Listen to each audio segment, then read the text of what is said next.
I dreamed about the bus that night. Dreamed about Elliot going to visit the city and learning about the heist. Dreamed about him coming back with a squad of policemen who caught me watering the fields. They chased me through the farm and the forest, shouting Spanish words I didn't know, and I was so desperate to escape them that I jumped off the cliff and got swept out to sea. I woke up in a cold sweat, with only one thing on my mind. When that bus got fixed, I had to be on the first ride out. When I rushed out the door, eager to get to work, I found a rather plump woman waiting for me, with a cat. She already knew my name, because of course she did, and something about my farm. Pobrecito, that was a word I knew. Poor thing. Don't you think that you could sell well a cat in the farm? Selling cats? Did she want me to sell cats? Was she trying to sell me a cat? Or was this some sort of weird Spanish idiom I didn't yet know? She looked at me and said something about a name. I could think of a lot of names for cats, but none of them in Spanish, except, well, when I was little I had a cat named Peaches, who looked a lot like this one. And I knew 2 Spanish words for one of my favorite fruits, durazno and melocoton, so why not? Before leaving, she looked down at the kitty, newly named Melocoton, and told it to be a good kitty. That much I understood. Once she was gone, I looked over the fields. Some of the crops looked ready to harvest. I pulled out 4 root vegetables that looked like pale, fat carrots. Maybe they were carrots. Some carrots were purple. Why couldn't some of them be pale yellow, too?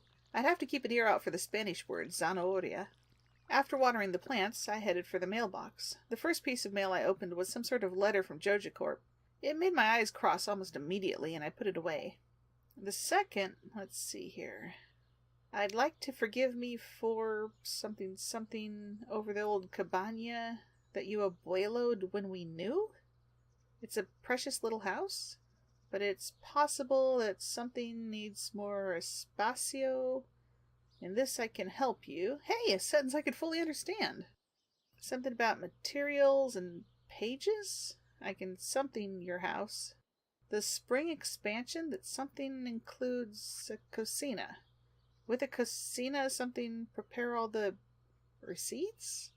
Wait, something like in-house in Stardew Valley. You're a local carpenter? Okay, so Robin was a carpenter.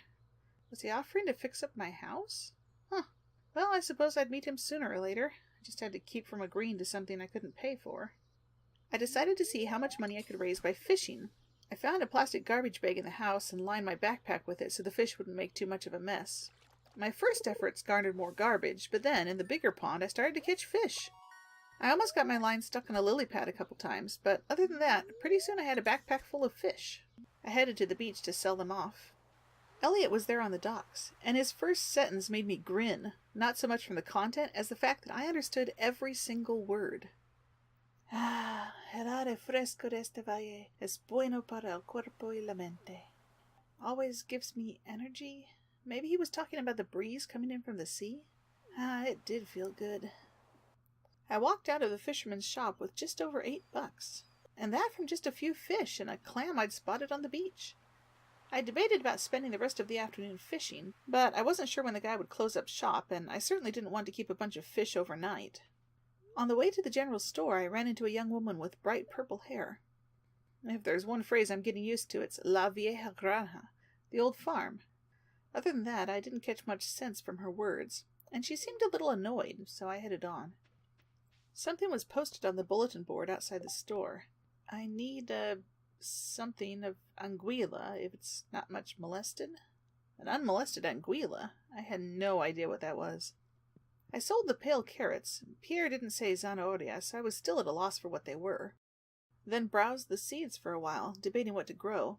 Eventually, I decided on a few cauliflower, a bunch of potatoes, and a couple types of flowers. I knew that he bought flowers, and they might be easier to grow than vegetables were.